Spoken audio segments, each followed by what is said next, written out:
What up, though?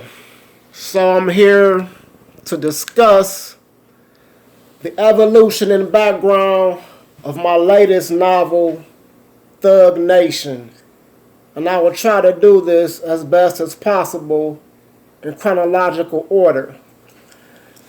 So, Thug Nation is probably my oldest story to date, as far as oldest stories that I still have out here in circulation in one form or another. It goes back to 1996. 18-year-old me is out here wilding like a motherfucker.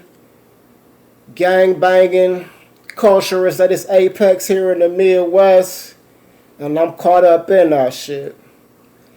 But amid all the craziness, I did have time to start writing this story, which I began writing on a word processor, like a digital typewriter, more or less. While I didn't get to finish it because I had to have a little state-funded vacation for a minute, the story and the premise always stuck with me. So when I started to take writing serious around 2002, 2003, this was a story that I wanted to bring to fruition. Oddly enough, I chose to do that in a movie script. So Thug Nation started off as a screenplay called Gangland Assassin. And the basic premise of the story is, which has always stayed the same no matter how much I've changed, how much I've rewritten, reworked, or whatever. It's a young man named Gerald, a.k.a. G-Dog. He's a gangbanger from Chicago. And shit gets so thick in Chicago, his beefs with local gangbanging rivals, that he has to fucking leave. You know, to pretty much save himself and save his family. So he moves to Detroit with another family member, his uncle, in fact. But unfortunately for him, he learns that Detroit is just as fucked up and thugged out as Chicago, particularly on the gangbanging tip, because this story takes place in the early 1990s, pretty much when I was out here wilding. So, G-Dog, he hooks up with some local gang affiliates. He gets busted trying to fucking be a jocker and shit. He spends some time behind bars. He comes out with his mind on his money, trying to do the right thing, do right by his daughter, which he has. She's like 5 years old by now. Something like that. She 3 or 5, something. I don't fucking know. She's a little fucking girl, precious, and thinks the world of her father. But unfortunately, he has shit luck. And he quickly finds that he's cut out for this fucking gangster shit at the most extreme level. And the people who work in this kind of business, they see that and they recruit him to be a hitman. So he takes his fucking criminal qualities to an all new level beyond gangbanging and shit. And of course he finds out that, you know, you can't even if you drop the rag and say you're not claiming no more, that fucking life will more than likely always follow you around. So in addition to dealing with the trappings that come with being a hitman and all the dangers of all that shit, he's got his past and karma catching up to him. So there's a lot going on in this book. We got relationship issues between Gerald and baby moms. You got the fine line between loyalty and betrayal with his homeboy, who he was rolling with before he went to jail, who he's not necessarily fucking with.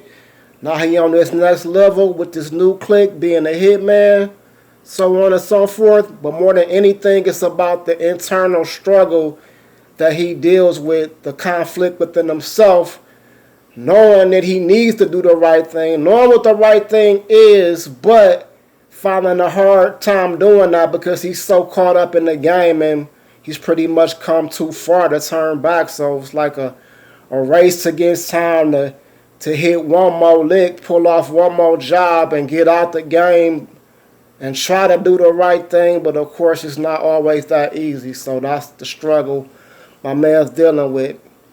Very fucking real story. Lots of drama, lots of violence, unfortunately, but that's how it is out here, especially in Detroit. I would say especially back then, but shit, right now Detroit is still like a fucking gangland, so it is what it is. Now, as far as the story, like I said, it started off as a screenplay.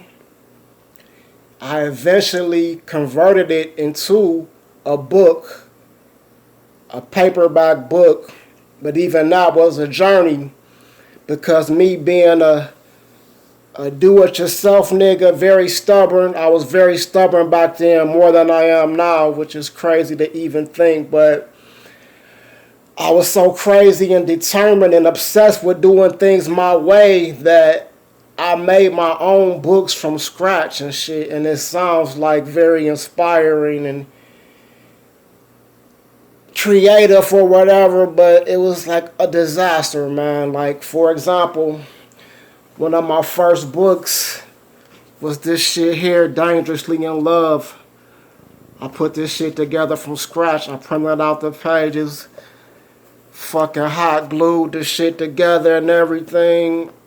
I mean, I was very proud of it, man, but when you walk up on motherfuckers like this, they looking at you like you trying to sell them some homework. Look how big this motherfucker is, man. So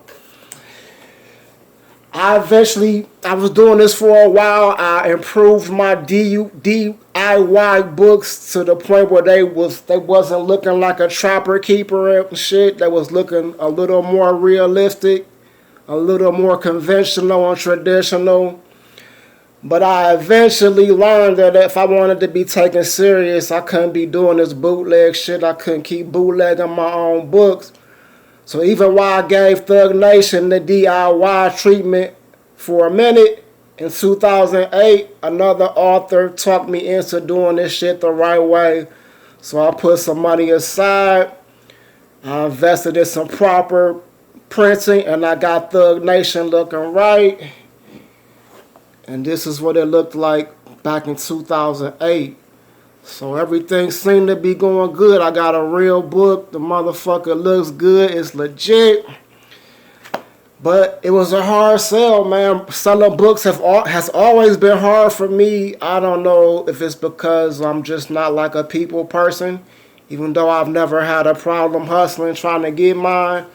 It's just a tough sell. But maybe it was the cover. I mean, this shit looks a little gangster. I don't know, man. I would think people in Detroit wouldn't be so uncomfortable, but that's how they acted when I walked up on them with this book. Niggas was looking like I'm trying to proposition them with Satan himself. You know, I got a lot of uncomfortable stares and motherfuckers just looking like you got some nerve walking up to me with this fucking thuggery. And I don't know, it was a tough road, man. So I ended up getting a couple of cases of these, and I eventually pretty much sold all of them. I was kind of discouraged at how things went, man, and the response I got. And around 2013, I saw that things were taking off with the digital scene. Amazon, much easier, much cheaper to do your own book in an ebook format. So I pretty much washed my hands of all paperback printing because the shit wasn't really moving fast enough for me, and I felt like I can do less and save more money by just moving all my shit to the digital format, embracing the digital revolution. So I moved to full-time freelance writing. I wasn't really fucking with no books as much as I was back in the day. Of course, I did have a few that I put out here. I fucking did Hot in Here. I did one of my old stories, Thug's Passion, which was actually included in this thick-ass workbook, Dangerously in Love. I put that out. I put one of my older fucking stories, Mr. Bill Collector. I put that out here in the digital format. But I always wanted to get Thug Nation out here in digital format because it was always a story that I thought was very good, very interesting. At one time, I thought it was the best shit I ever wrote, and I didn't think I could ever write anything as great as this. Now I know that's not true. I probably topped it with the fetish dictionary because my writing has come a long way. But even though I was very proud of this story, I realized I wrote this shit, man, and so long ago that it was kind of, I don't know, I wasn't feeling it as much. So in the last year, I decided that I need to redo this shit. I need to tighten it up. So I damn near rewrote it word for word because, like I said, I feel like I'm a much better writer now. I got all this experience under me, so I tightened it up, reformatted it, whoop-de-woo, and it's now ready for the digital revolution.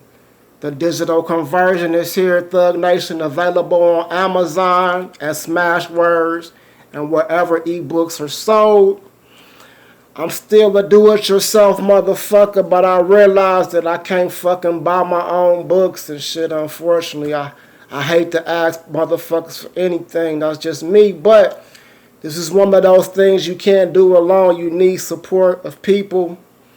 You need support of readers, preferably your family, friends, or people who you hope will look out for you. So if you feeling this, if you feeling me, and you want to support an artist who was starving out here, no longer young, because I've been doing this for so long. Nigga, it's long in the tooth now, but I'm still starving, trying to get this thing going, man. Show some love, support Thug Nation. And if you read it, let me know what you think about it. Even if you think it sucks, hey, I can take it, man. All feedback is good feedback, and a little constructive criticism could go a long way in helping me further tighten my game up. Because although I think I'm a cold motherfucker on these keys, I know I can always improve. So don't hesitate to holler at me. Thanks for listening. Support Thug Nation, and peace out.